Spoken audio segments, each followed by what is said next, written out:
Thomas Mann nasceu em 1875 em Lübeck, na Alemanha, e morreu em 1955 na Suíça, para onde se mudou depois de mais de 10 anos exilado nos Estados Unidos.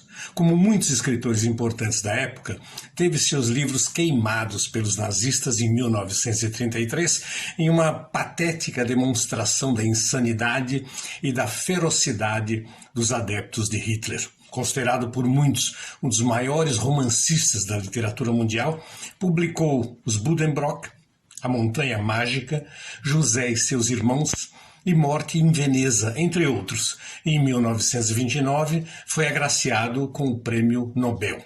Em seu romance Dr. Faustus, Das Leben des deutschen Tonsetzers Adrian Leverkühn erzählt von einem Freund, Doutor Fausto, a vida do compositor alemão Adrian Leverkühn, narrada por um amigo, publicado no Brasil pela editora Companhia das Letras em uma ótima tradução de Herbert Caro, Thomas Mann retoma aí o tema do mito medieval do Doutor Fausto, imortalizado pela grandiosa obra teatral de Goethe. Um personagem supostamente real, retratado também em um texto do escritor inglês Marlowe, no século XVI, que vendeu a sua alma ao demônio em troca de mais 24 anos de vida, do saber absoluto e do amor.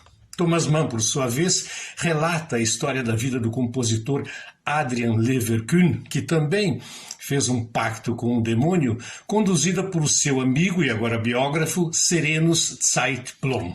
Curioso é que Klaus Mann, seu filho, 11 anos antes, havia publicado o romance Mefisto, que, aliás, eu tive o prazer de traduzir para a editora Estação Liberdade, fazendo uso do mesmo tema e da mesma metáfora, motivo também de conflitos insolúveis entre pai e filho.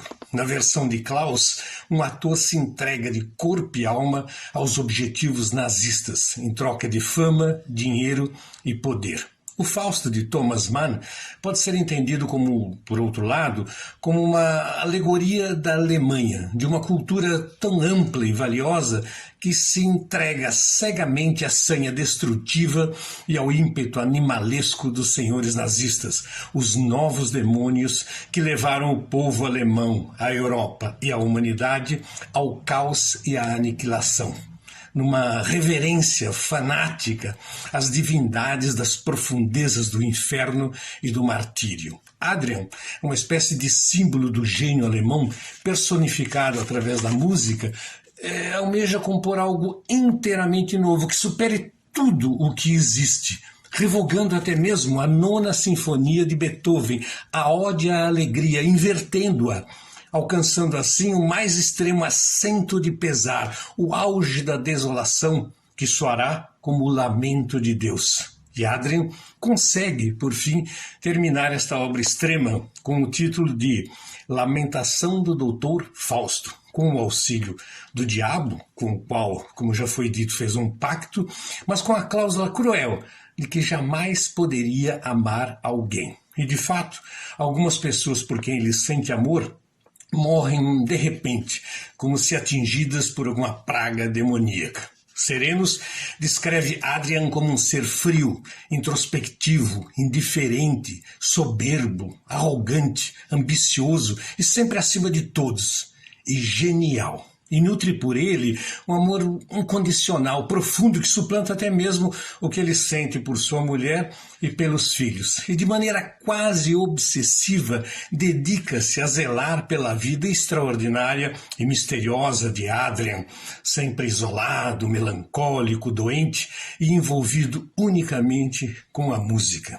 Em discursos longos, minuciosos e prolixos, o narrador discorre sobre harmonias, fugas, tonalidades, colcheias, claves, dissonâncias, contrapontos, acordes, polifonias e dodecafonismos, a ponto de, ao final, o leitor se perguntar como soariam as composições geniais de Adrian Leverkühn.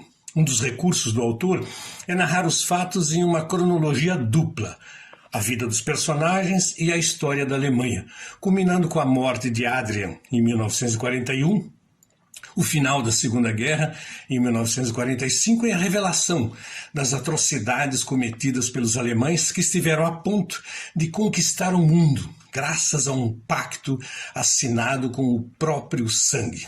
O livro de Thomas Mann foi publicado em 1947 e em 1949, Klaus Mann, seu filho, se suicidou numa trágica coincidência. O grande romancista burguês, conservador e humanista se mostra ao final perplexo ao constatar que seu país, tão elevado em suas criações culturais, tenha se deixado levar de maneira tão vil pelas forças demoníacas. Uma obra vasta, grandiosa, profunda, universal e atual nesses nossos tempos, novamente ameaçados por comportamentos fascistas, cínicos, destrutivos e por demônios diversos. Não deixe de ler.